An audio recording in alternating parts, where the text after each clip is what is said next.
Welcome, Your Excellencies. We may take our seats. Your Excellencies, after the bilateral meetings, you will now witness the signing of a tripartite agreement in relation to importation and transit of refined petroleum products through Kenya to Uganda by Uganda National Oil Company Limited. I'll now usher in the relevant ministers to continue with the signing. The tripartite agreement is between the government of the Republic of Kenya through the Ministry of Energy and Petroleum and the government of the Republic of Uganda through the Ministry of Energy and Mineral Development and the Uganda National Oil Company Limited. Those signing are Dr. Okasai Opolot, Minister of State for Energy, Uganda, Mr. Mohamed Liban, PS, Principal Secretary, Petroleum Kenya, and we'll also have Ms. Proskovia Nabanja, CEO, Uganda National Oil Limited, also sign.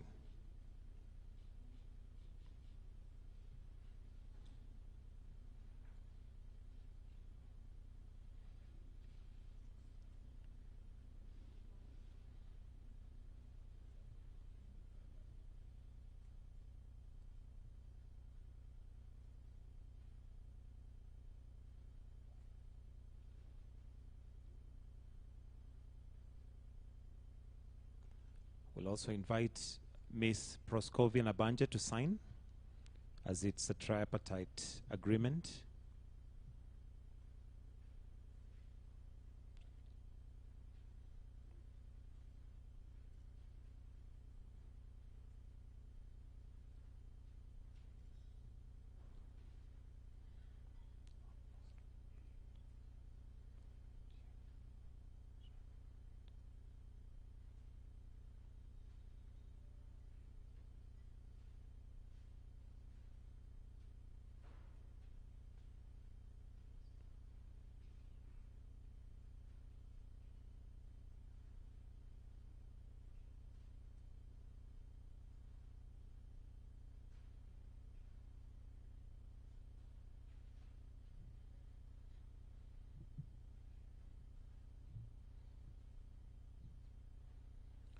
After the signing, I'll request that the three stand with the agreements for a photo opportunity before you proceed to your seats.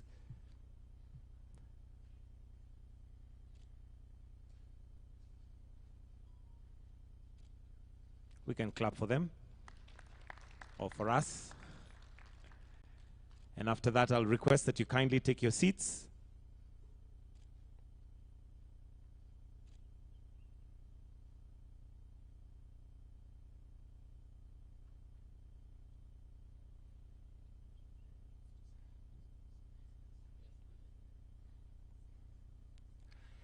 Your Excellencies, at this point, with utmost respect, let me invite you to now proceed with the press communique. Welcome, Your Excellencies.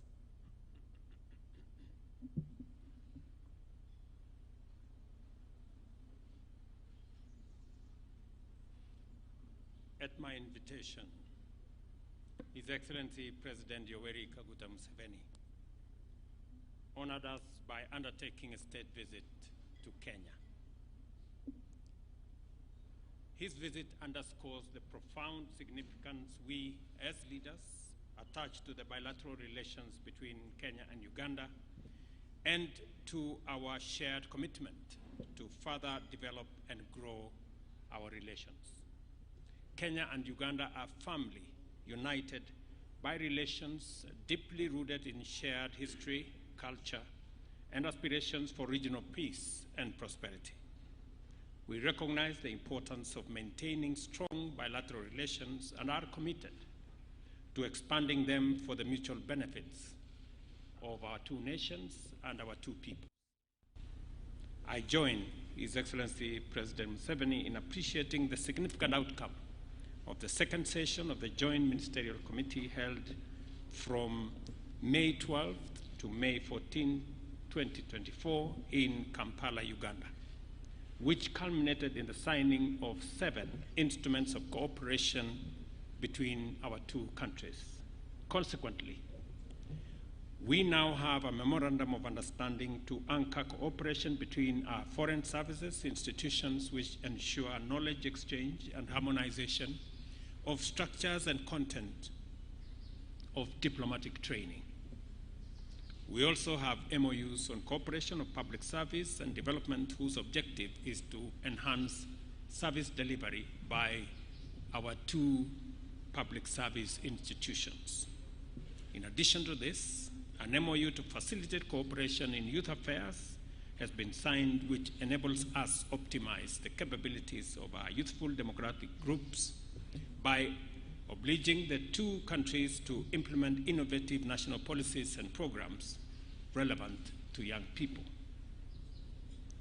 Contextualizing that particular MOU is our joint hosting of the Africa Cup of Nations later in 2027, that was jointly canvassed by the three East African countries, and the continued cooperation between our countries in sports.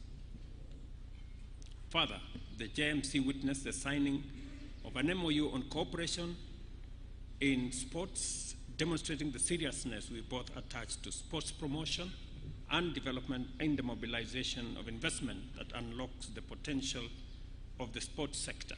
This instrument is even more timely as we lay the groundwork for jointly hosting the 2027 edition of the Africa Cup of Nations tournament.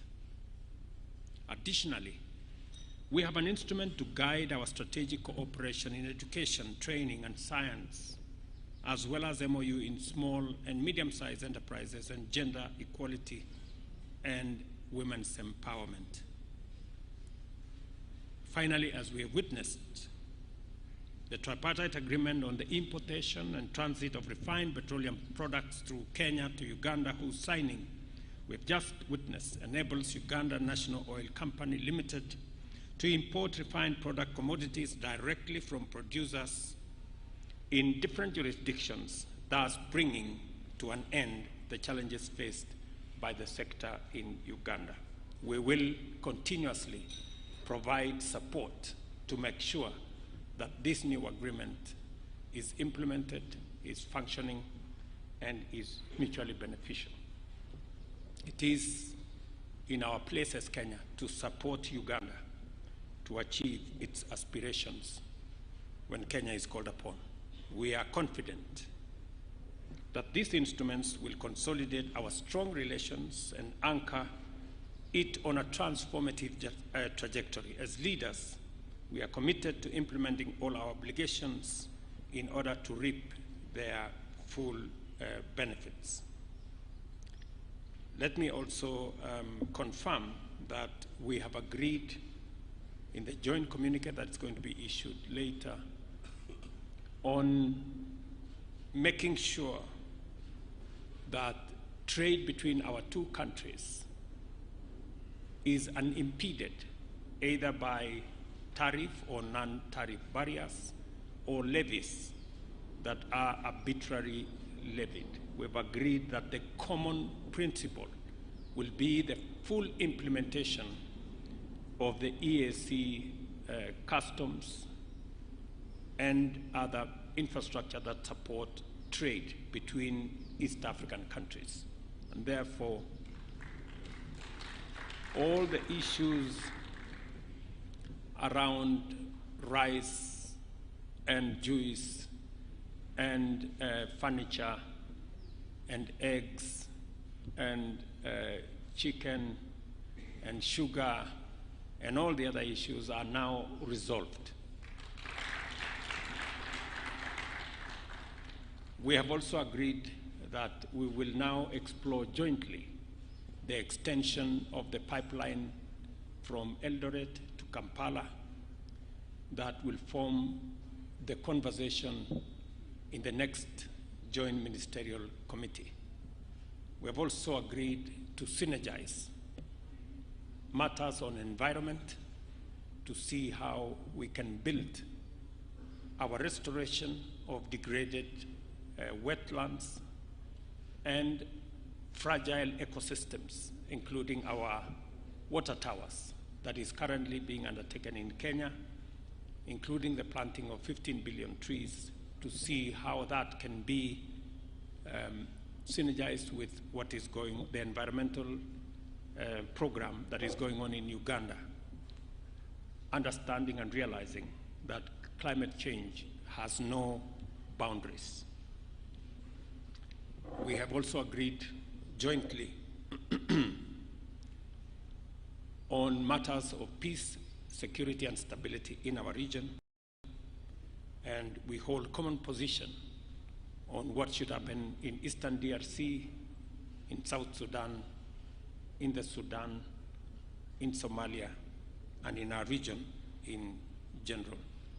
The meeting also emphasized the importance of extending, as I have said, the SGR from Naivasha to Malaba, but all the way to Kampala and DRC as an efficient and sustainable infrastructural artery for the transformation of goods. We have obliged our respective ministers to take joint urgent measures to mobilize resources for the implementation of this regional shared infrastructure and report on progress by the end of this year.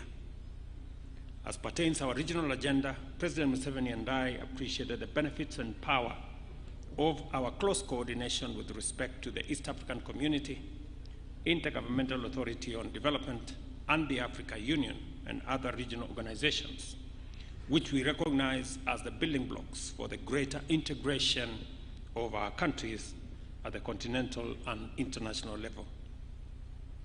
I appreciate with tremendous gratitude President Museveni's contribution and selfless dedication to building a robust East African community and transitioning it into a federation of shared vision and values.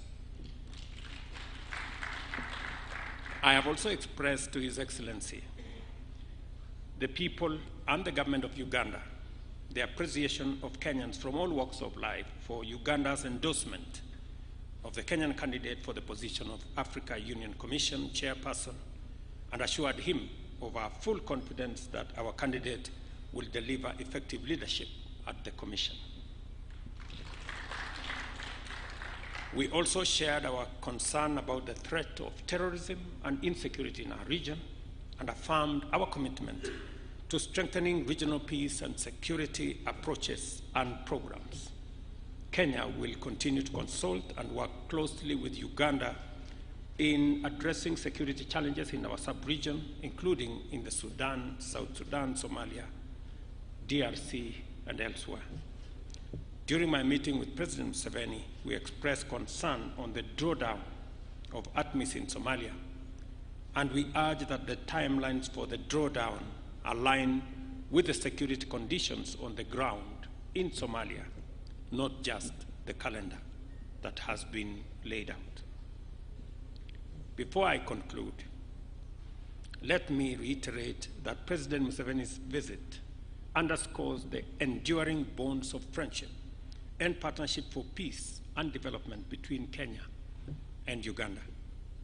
As we continue on this journey of cooperation and solidarity, we have used today's visit to reaffirm our commitment to do even more together for the greater good of our nation, our region, and our continent.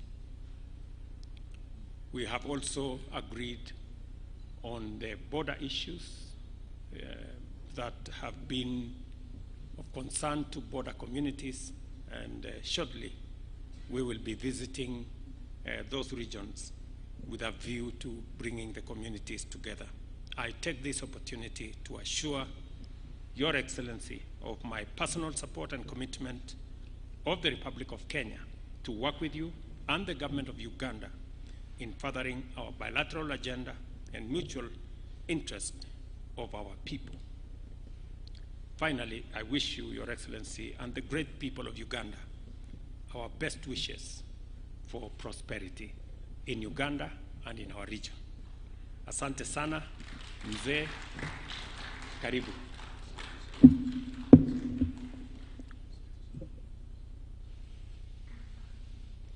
Unaweza kutuongeleza Kiswahili? Oh, very good.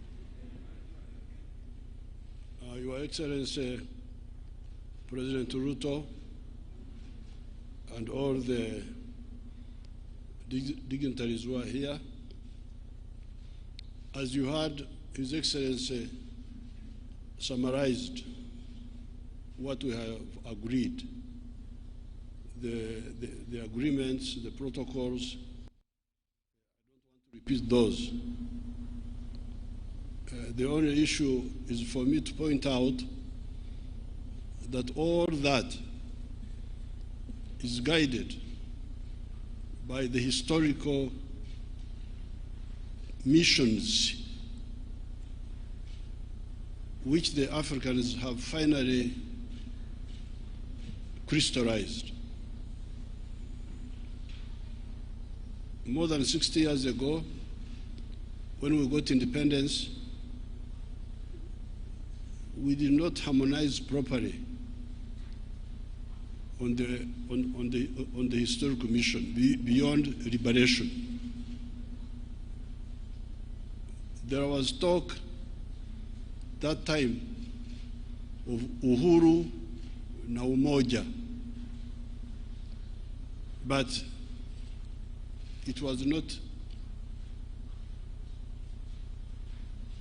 deeply disassembled. What did uhuru na umoja mean? That's why, therefore, we have lost 6 decades. And as you can see in Africa, we have got so many problems. The collapse of state authority in so many countries. This is not accidental. This is really, this was inevitable and it was predictable. But now, I can see that people are beginning to, a cluster of actors, including His Excellency, President Ruto, and other actors are beginning to see the way forward. And really the historical missions, according to we who have been in this for long, after many years, as a student movement, as a liberation movement, we detected those three historical missions. Historical mission number 1 is prosperity. How do you create prosperity for people? When we started this, we discovered that you could not create prosperity through aid, that somebody else is aiding you, and you think you will create prosperity. And we discovered that you could not create prosperity by abstaining from the modern economy, because part of the problem in countries like Uganda, which are endowed with a lot of natural resources, is that many people were outside the money economy.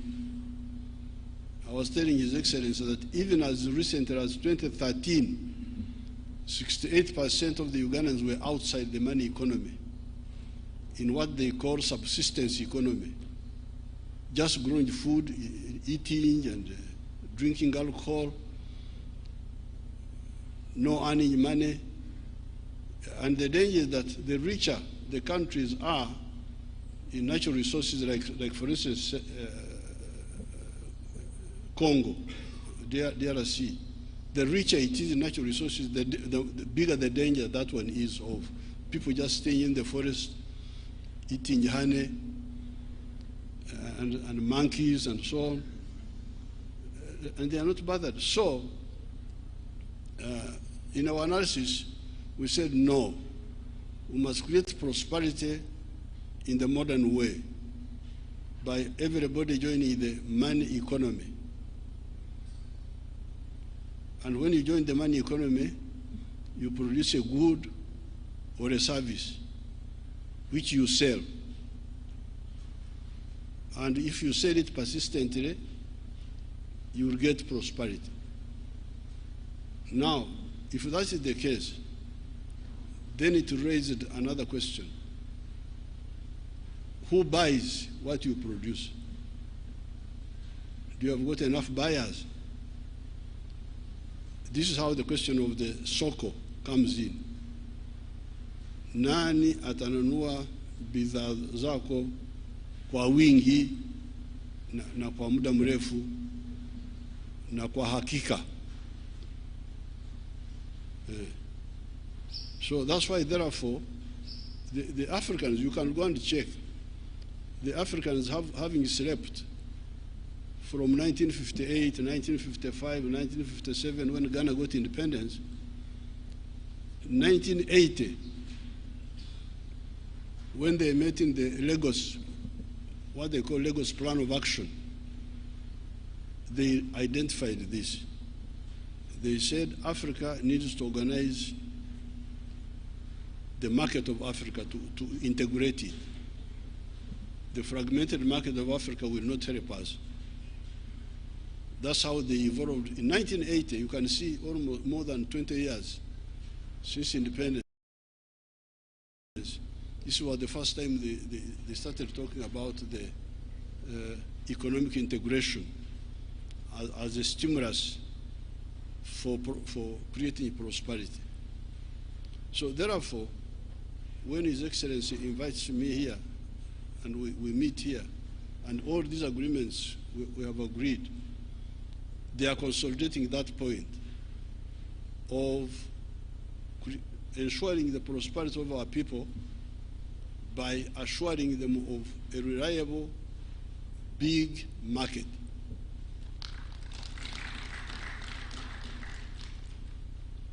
Now, these vikwazo are not good for the common market. Like somebody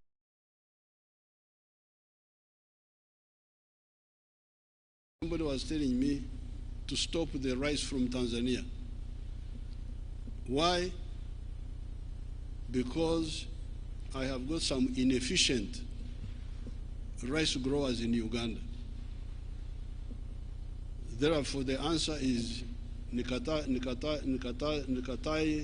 mpunga mzuri tena wenye bei nafuu kutoka Tanzania kusudi nitetee hawa wavivu ambaye hawaweza kutupatia mpunga kwa gharama nzuri. So I said, no, I can't do that, because if I do that, I'll be committing 3 sins. Kwanza, I will stunt the Tanzanian rice grower. I will stunt, but in our language we call it kuzingamia, to make a child not grow properly. So that Tanzanian rice grower will now no longer grow as much as he would have done, because if he gets a market in Tanzania on merit, he gets a market on merit, not because he's protected, because he's cheaper. He gets a market in Tanzania, he adds the one of Uganda, he adds the one of Kenya, he has got enough market to help him grow and grow and grow and grow and grow and grow. So if I block him, that opportunity, I have killed it. But secondly, I am punishing the Ugandans to be forced to buy expensive rice on behalf of the inefficient Ugandan rice growers. But thirdly, I am also okulemaza. If you understood our Bantu dialects there, okulemaza is to cripple, to render disabled somebody, my own rice growers, because if I protect them, they will not struggle to become efficient.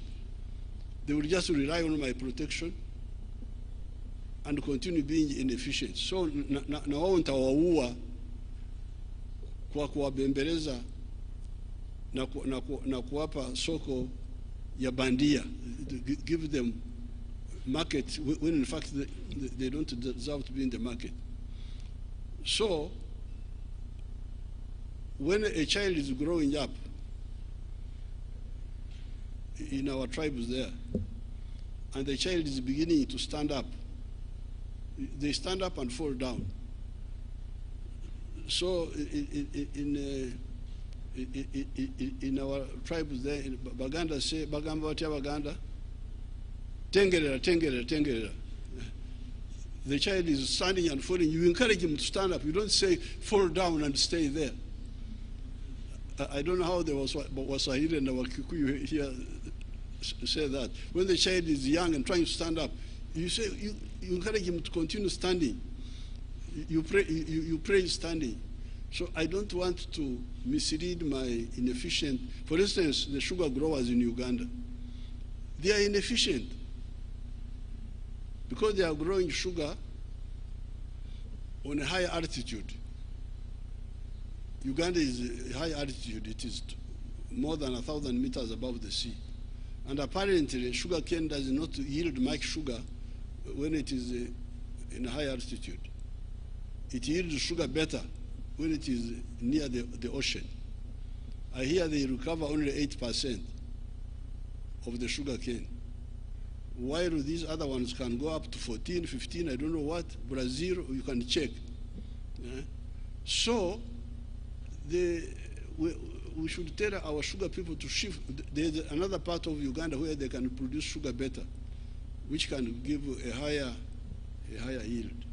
So this is point number one, integration about prosperity.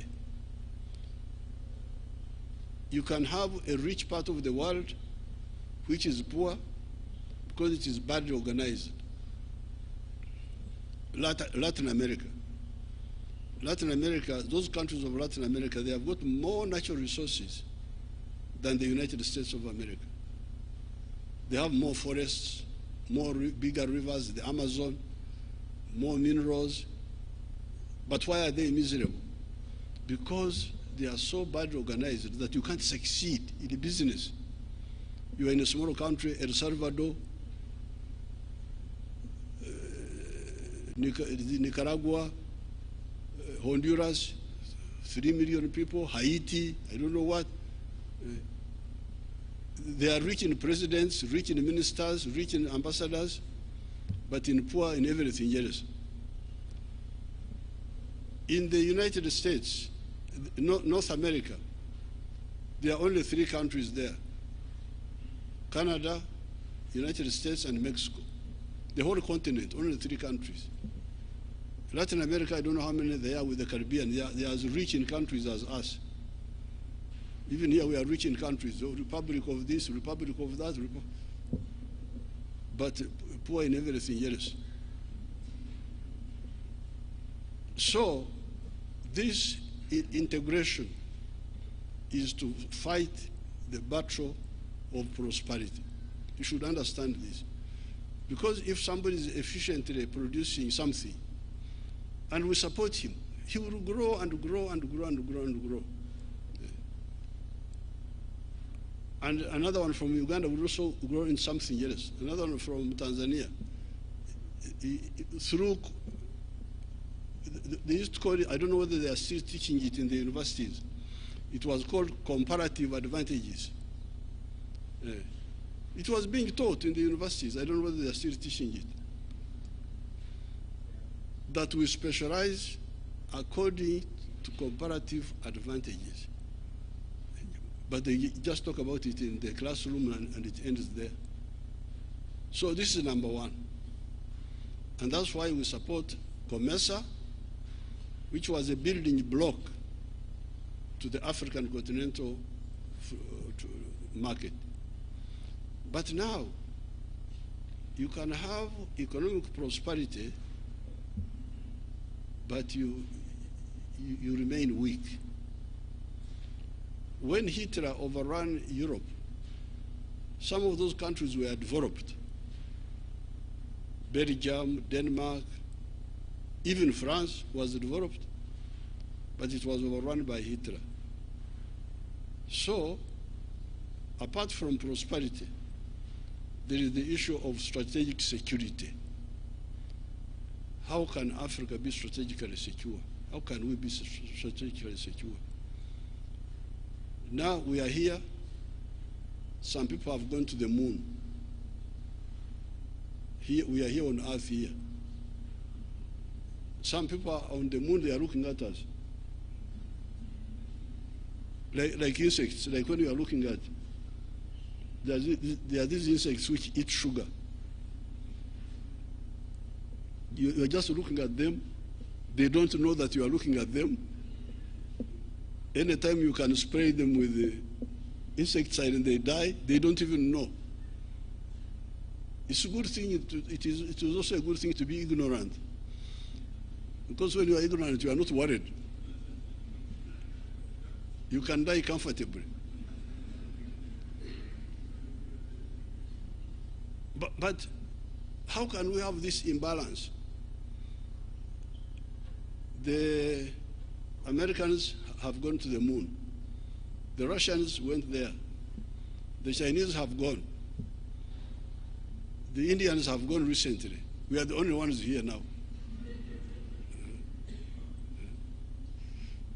But now the question is, can Uganda afford to have a space program which takes us to the moon, even if we are a developed country? Because the UK is a developed country, and France, but they have not been to the moon. They are still here with us. UK, although they are here. Now, it is the newcomers, like the Indians have gone to the moon. So that's why we said in our movement, we say, you people, apart from economic integration for prosperity, you need to address with the issue of strategic security. And the only way you can do it is through political integration. Because even if you are a common market, the army is not one. You don't have one army. Each one has got his small army there. And that's why, therefore, in the case of East Africa, because you may say, if you wanted economic integration and you created COMESA, why did you then revive the East African community? We revived the East African community because it has got an agenda which is further than mere economic integration. If you read Article 5 of our treaty, it says, ultimately, we shall create a political federation. So therefore, for the EAC, our ultimate target is one authority, one government for East Africa.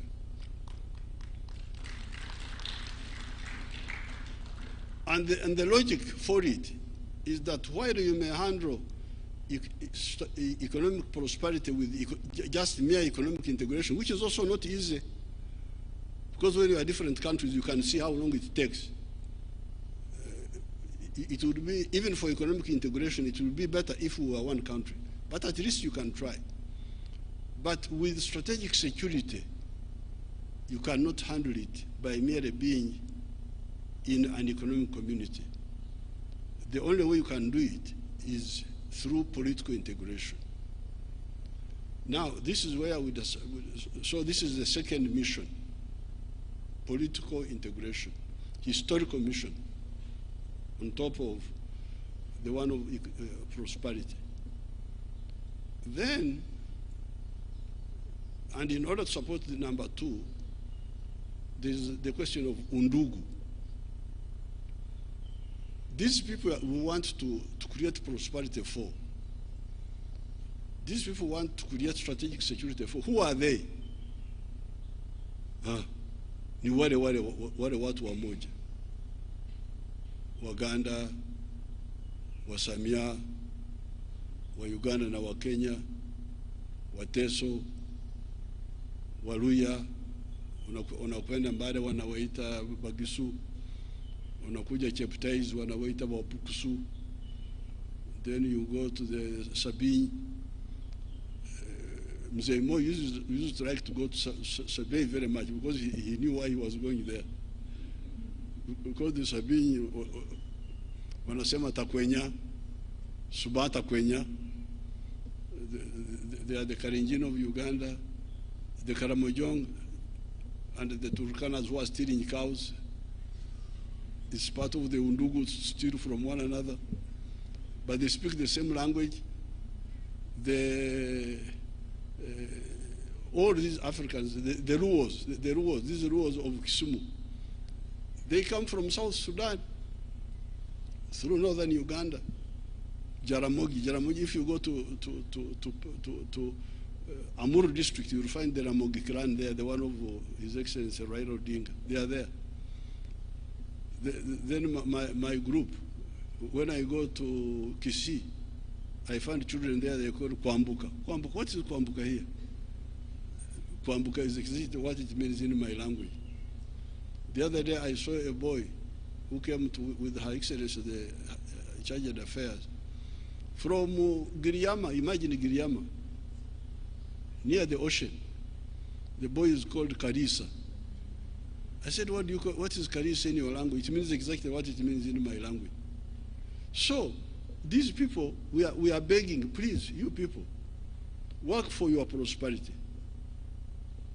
Work for your strategic security by uniting economically and politically. They are the same people. So how can you fail to use this infrastructure created by God for you, free of charge, and you don't use it for the benefit of these people? And moreover, they even have one dialect which is not contested, because the other dialects, Giriama, Kisii, Nandi, Runyankore, Ruganda, those you may have some issue. But we have got a dialect which is not contested. This is Swahili. So we are not like the European Union who don't have a language. When they meet in Brussels, they can't talk. Somebody is talking German, another one is talking, then they, through earphones, by the time you are finished, you are almost deaf. But here, Swahili is not contested. It can be used in the whole of East Africa, the whole of Eastern Congo, the whole of northern Mozambique, the whole of northern Zambia. It is really a gold coin which we have in our hands. So therefore, I'm very happy to be here, to be welcomed by His Excellency President William Ruto, to exactly implement what we missed in 1963. Our leaders would have achieved it by that time, but some of them were diverted, and that's how we got all these hold-ups. If we had formed the East African Federation in 1963, many of the problems would have been avoided. There would have been no Idi Amin in Uganda. There would have been no problem of Rwanda, Burundi, this genocide, because East Africa would be a center of gravity. You can have smaller countries in the world, like they are there, smaller countries like Denmark, these other smaller ones, Belgium, they are there, but they have got a head boy who is guaranteeing them. This is the United States. When they are in danger, the head boy comes. So what's happening here? Now, who is the head boy in Africa here? We are all smaller people, smaller people, smaller people. That's what really we are trying to deal with. So I'm very happy about all these projects will now move us closer to the three historical missions: prosperity through wealth creation and market access, strategic security, and utilizing maximally the Undugu. So I have nothing to add about the details. It is as His Excellency told you. My only job is to put in the historical context why all this, and why now and not before. Before, opportunity was wasted. Now we should not waste this opportunity now. Nobody will be left behind. I always hear, nobody should be left behind. when everybody is being left behind. This is the only way not to leave anybody behind. And to remove the irrationality. You look at Africa. Africa really is amazing. And Latin America. Because Africa is one house, one building. Now, the sitting room is another country. The bedroom is another country. The other one is another country. Now, to go from the bedroom to the outside, you must go through another country. You must go get a visa. You must get. What's this now? Uganda is part of Kenya and part of Tanzania and part of DRC, but we are in the bedroom there. You fellows here, you are in the sitting room. Now to go out, we must know. Please, can I go? Can I come to the sitting room? It is so irrational, so irrational. So I thank His Excellency for inviting me. Please don't allow me to talk, because if you give me audience, you do so at your own risk. I can talk for ages. Thank you very much.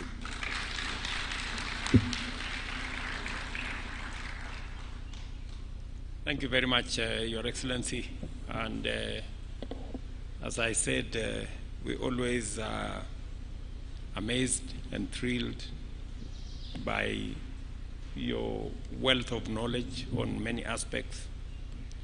I agree with you. What we are trying to forge now, we missed it by a whisker, if I may say that, in 1963. If the East African community had not collapsed then, we would have a different region by now. But it is said it is never too late to do the right thing. Therefore, I think we are on time. I think it put it in context, since you had said that you are a backbencher Christian and I am at the front. It is the case. I'm reminded that the children of Israel took 40 years for a journey that would have taken them maybe a year or two. So we may have taken 60 years, but I think we are now going to get it done shortly, and to consolidate the EAC into what we all want it to be. So thank you very much, and thank you very much, everybody, for participating. Asante sana mzee. That brings us to the close of this session.